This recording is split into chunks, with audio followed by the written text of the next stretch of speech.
Delta பகுதியில், தஞ்சை மாவட்டத்தினுடைய delta பகுதியில், நாகை மாவட்டம் திருக்குவளை தலைவர் பிறந்த திருக்குவளை பகுதியில் தொடர் மழையின்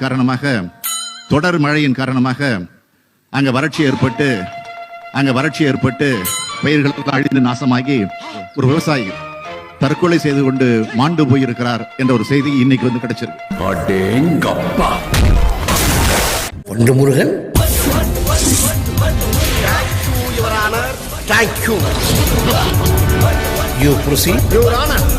கலைஞருடைய பிள்ளையாக நின்று கேட்கிறேன், உங்களில் ஒருவனாக நின்று கேட்கிறேன்.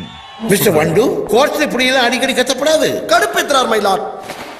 வீரபாண்டி சட்டமன்ற தொகுதிக்கு நம்முடைய டாக்டர்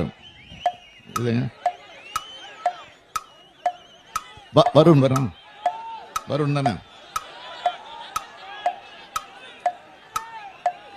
டாக்டர் வருண் அவர்களுக்கு